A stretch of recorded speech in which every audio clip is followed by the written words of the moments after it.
Sebenarnya normal walaupun kita dah cukup rehat, tapi mental kita still exhausted. Okay, sebab apa? Sebab biasanya yang rehat tu adalah fizikal kita dan mental kita tak cukup rehat sepenuhnya.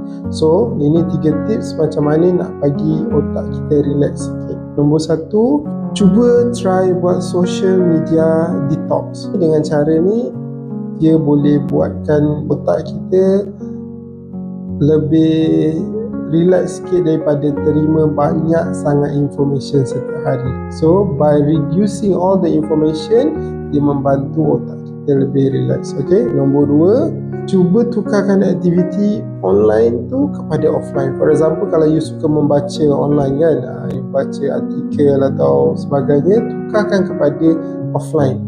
Maksudnya, cuba dapatkan buku fizikal lah, tak kisahlah buku apa, buku ilmiah ke, nak baca Al-Quran ke apa. Technically, dengan membaca ni membantu otak kita secara natural untuk lebih relax. Dan tips nombor 3, cuba bangun pagi dan exercise. Ni kalau rasa-rasa macam dah lama tak bangun pagi, dah lama tak solat subuh, start habit baru balik, bangun pagi, start solat subuh. Lepas solat subuh, pergi exercise.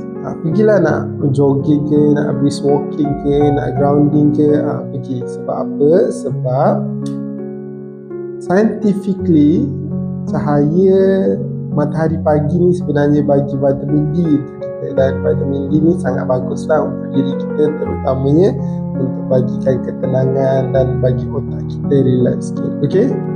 So, diharap tips-tips ni membantu untuk you guys lebih relax dan lebih tenang dan tak mentally exhausted lagi dah, dan terus bersemangat untuk jalani kehidupan. Alright, macam biasa guys, ingat stay positive.